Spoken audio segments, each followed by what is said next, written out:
بسم الله الرحمن الرحيم، والصلاة والسلام على أشرف المرسلين. سلام الله عليكم أحبابي في الله، في هذا الدرس الجديد الذي سوف أشرح فيه طريقة تغيير شكل الفيسبوك وإعطاء خلفية جميلة جدا.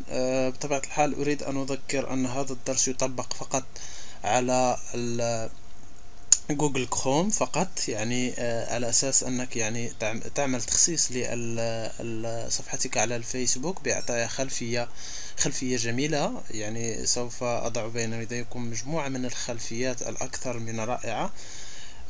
كل ما عليكم في الأول هو نسخ هذا الرابط الأول الذي عبره سوف تقوم بإضافة تطبيق إلى متصفح الإنترنت جوجل كروم. تقوم بنسخ الرابط الأول عليه.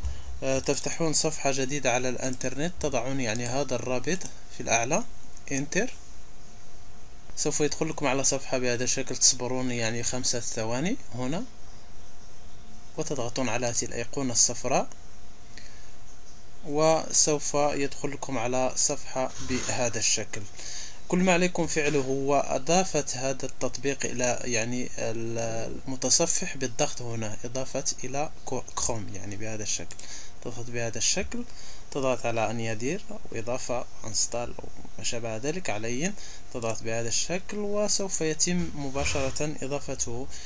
تصبر لحين ما يعطيك صفحة بهذا الشكل، ويتم إضافته مباشرة إلى حسابك أو إلى متصفحك جوجل كروم علي. الحين كل ما عليكم فعله على أساس اختيار خلفية لصفحتكم على الفيسبوك، تروحون إلى هذا الرابط. سوف أضعه بين يديكم دائما أسفل الفيديو. تقوم بنسخ هذا الرابط، تروحون إلى صفحة جديدة على الإنترنت، تضعون عليه هذا الرابط بيجار، انتر. سوف يدخل لكم على صفحة بهذا الشكل، تنتظرون 5 ثواني هنا، وتضغطون على الأيقونة الصفراء التي سوف تظهر. نضغط على الأيقونة الصفراء وسوف يدخل لكم على صفحة بهذا الشكل. لاحظوا معي هذه مجموعة من الخلفيات الأكثر من رائعة للفيسبوك. بطبيعة الحال تختار أي خلفية تريدها أن تظهر على صفحتك على الفيسبوك. هناك أكثر من 100 صفحة، كل صفحة بها على ما أعتقد 8 خلفيات.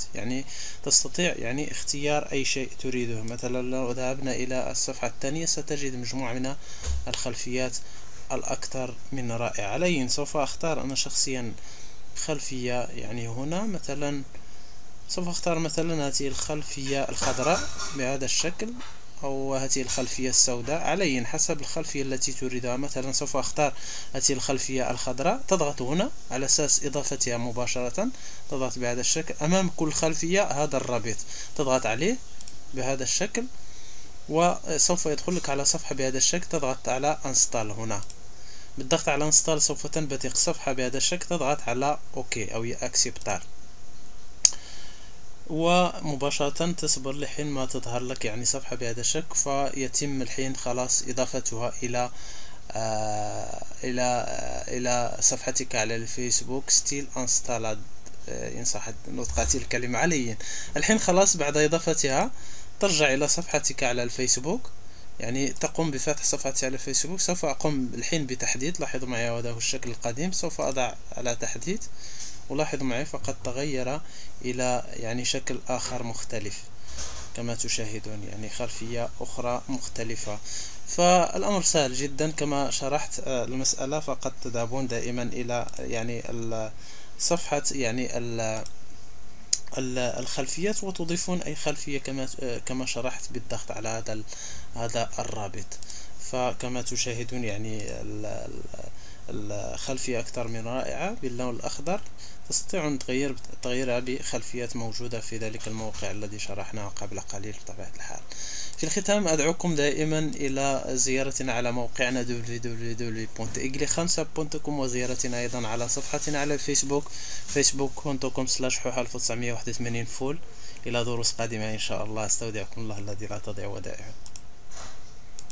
نسيت أمر واحد في الأخير، حتى لا تجيني مجموعة من الأسئلة لإزالة هذا التطبيق مباشرة على صفحتي على الفيسبوك، للرجوع مثلا إلى الشكل القديم. فتقوم بإزالة التطبيق من على يعني متصفحك بالضغط هنا في الأعلى، الضغط على herramientas باللغة الإسبانية هنا يعني، والضغط على هذا الاختيار الثاني، وتقوم بإزالة هذا التطبيق الذي قمت بإضافته قبل قليل بالضغط هنا eliminar de Chrome بهذا الشكل. الضغط على eliminar خلاص يعني تروح إلى صفحتك على الفيسبوك، تضغط هنا ولاحظوا معي يعني ترجع كما كانت عليها. استودعكم الله الذي لا تضيع ودائعه.